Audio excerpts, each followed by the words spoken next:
გამარჯობა რამაზი. როგორ ახარ ძმაო?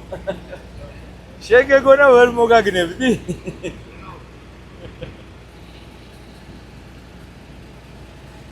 ეხლა ვარ ნებრასკაში.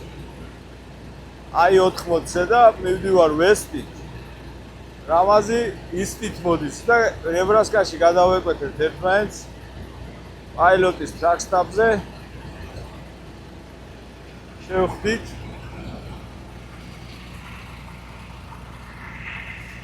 აშვები რა ვახარ? როგორ ახარ, აბა მოკები. დაღლილი ხარ? ისე რა. საშუალო. ეგრე საშუალოდ მეც დავიღალე. არა, დაისე იქა გასვა. ო.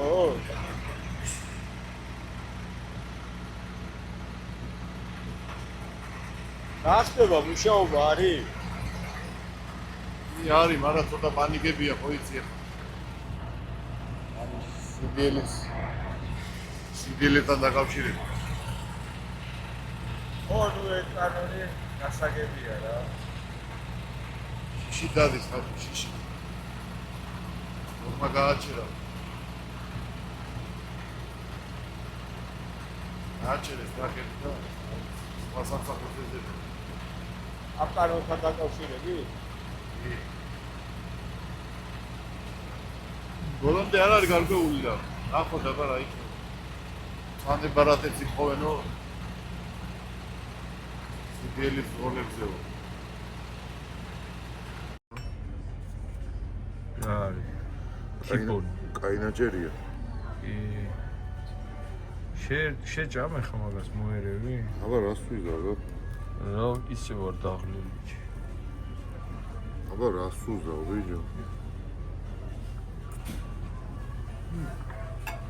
გარია. იმრიელი, აი ეს გასინჯე, A1, აი მაგას ნაშვები ხოლმე მე.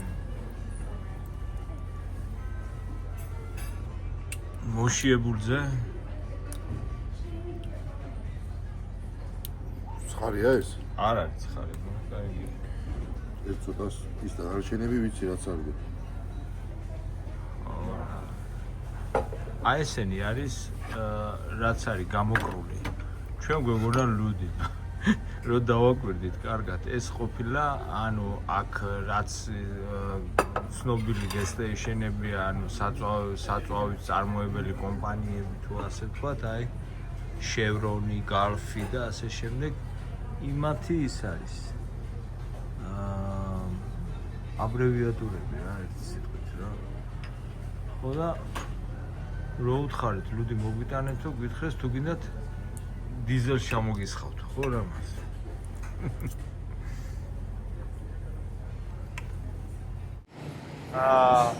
მოგლეთ მეგობრებო, ეხლა მე გეტყვით იმ კანონის შესახებ, რომელიც ორშაბათს შედის ზალაში.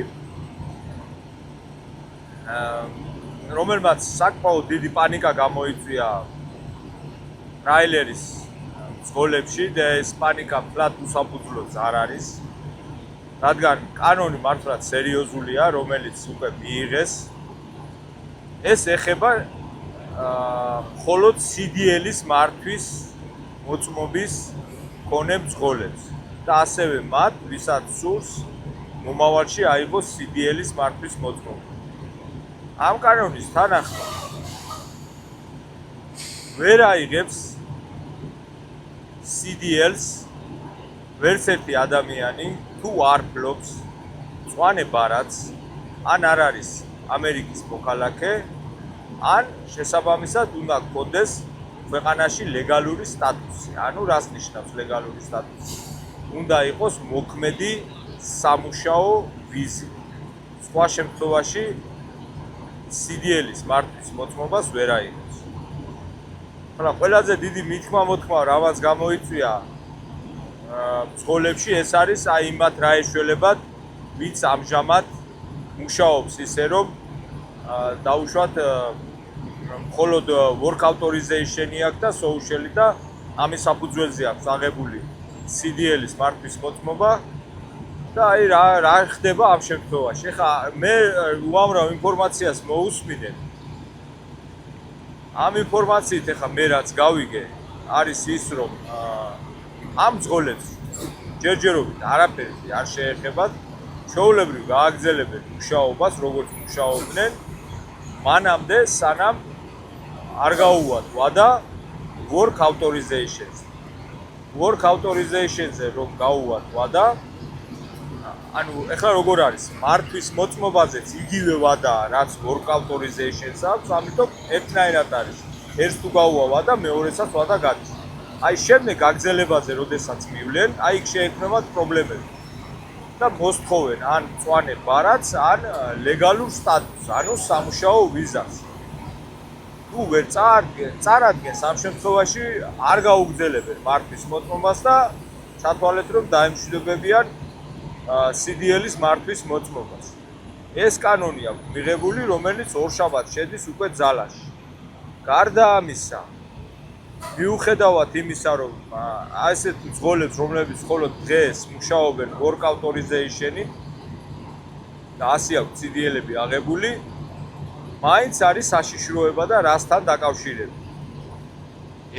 ენას, ინგლისურ ენას ითხოვენ ძალიან და იმ შემთხვევაში თუ ნახავენ რომ სიტყვაზე ვერ საუბრობს ინგლისურად ვერ აგებინებენ ამ შემთხვევაში კიდე ხელოვნურად დაარქვით კიდე რა ვიცი კანონიერად მაგრამ პრობლემებს აუცილებლად შეუქმნიან და ეს პრობლემები შეიძლება იყოს როგორც აი დაუშვათ ავტოსერვისზე დაყენება ყველაზე კაი შემთხვევაში ალბათ და დამთავრებული ყველაზე უარესი შემთხვევით შეიძლება აი ეს ოფიცრებს გამოუძახონ და გადასცენ პირდაპირ საიმიგრაციოს. ამის შემთხვევები უკვე არის. მე პირადად რა თქმა უნდა არ შევსწრები ვარ ამას, თორე ამის შესახებ გეტყოდით, მაგრამ ჯგუფებშიც ჩვენ ქართულ ჯგუფებშიც ძღოლები ხშირად თუ ყველაზე არ ვამბობ რომ სანდუა და რაღაცას ისე ამბობს რომ სანდუა, მაგრამ ძალიან ბევრი ინფორმაცია ვწერდება იმასთან დაკავშირებით, რომ ენის არცოდნის გამო ექნებათ პრობლემები. ამიტომ ჩემი მოსაზრება ესეთია, რომ თუ ფლობთ CDL-ის მართვის მოწმობას, არ ხართ ამერიკის მოქალაქე, არ გაგაჩნიათ მწვანე ბარათი და გაქვთ CDL-ი აღებული მხოლოდ work authorization-ით და ამით მუშაობთ დღესდღეობით ტრაილერზე.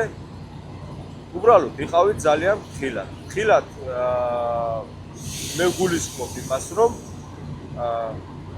ინგლისურ ენასთან დაკავშირებით ეცადეთ, რომ თუ ეხა არ იცით ინგლისური ენა, მაშინ ანუ თქვენს ბედს ასე ვთქვათ, პირდაპირ სასწორზე დებთ. აი ინგლისურის ცოდნის შემთხვევაში კიდე არ გამოიწვევთ ეჭვს და დამატებით კითხვებს არ გააჩნთ. ამიტომ უჯობესია, რომ რა თქმა უნდა ინგლისურ ენას იმ დონეზე ფლობდეთ, რომ საკომუნიკაციო თემაში არ შეგექმნათ პრობლემა დიოთის ოფიცრებთან ან ჩვეულებრივ ტრუპერებთან. ეხლა რამაზიმაც იცის ჩემო მეგობარმა, რომ ვიღაცეები მართლა ქართველი ძღოლებზე მაქვს საუბარი ჩამოსვეს ტრაილერებიდან და პირდაპირ საიმიგრაციოს გადასცეს. ზოგი აუტსერვისზე დააყენეს. მე ამის შესახებ ფაქტები არ მაქვს, რა თქმა უნდა. მე არ ვიძახი ამას 100%-იან სარწმუნოდ და არც ამის 100%-იანი სარწმუნო წყარო გამაჩნია. მე თვითონ არ შევსწრები ვარ გზაზე, რომ მსგავსი სიტუაცია მენახოს, მაგრამ მე უბრალოდ გეუბნებით იმას, რასაც აი ძალიან ბევრი გამწარებული ადამიანი წერს ქართულ ჯგუფებში იმასთან დაკავშირებით, რომ სერიოზული პრობლემები შეექმნათ ენას და ენის ბარიერთან დაკავშირებით. ამიტომ მინიმუმ ამას თუ ყურად არ იღებ, მინიმუმ იმას მაინც გეტყვით, რომ რაღაცნაირად გაითვალისწინოთ თქვენ შემთხვევაში რა შეიძლება მოხდეს და იყოთ ამისთვის მზად.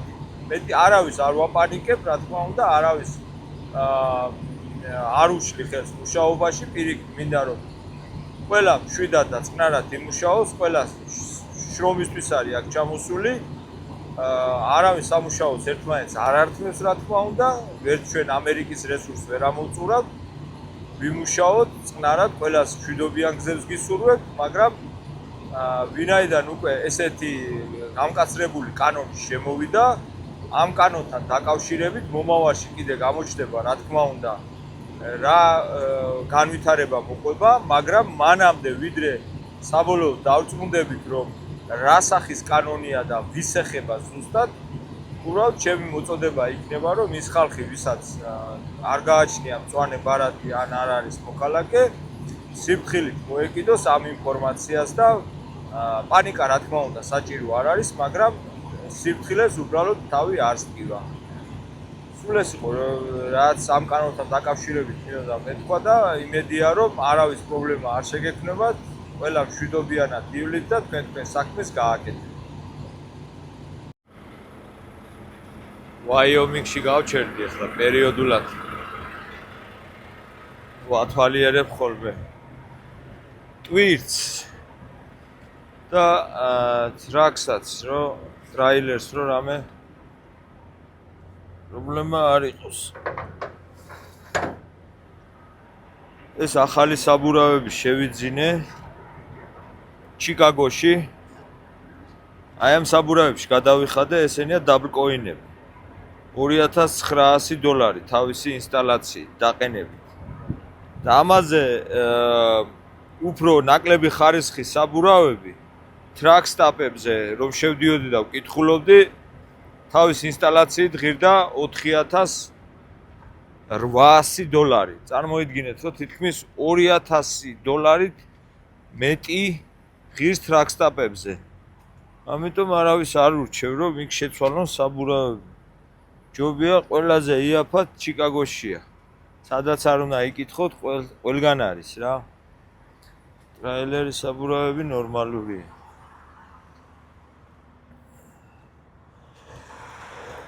ეხლა ტვირთსაც შევხედოთ. უფრო ტვირთი მაინტერესებს მე. ტვირთი მაინტერესებს, იმიტომ რომ ფორკლიფტები მიმაქვს და ფორკლიფტები მაქვს დაბმული სტრეპებით თვლებზე რა. რომ არ აიშვა სტრეპებმა.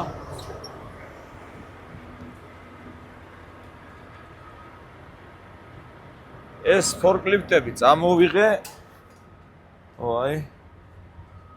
აი როგორ მაქვს დაბმული სათითაო თვალზე, ორბალზე.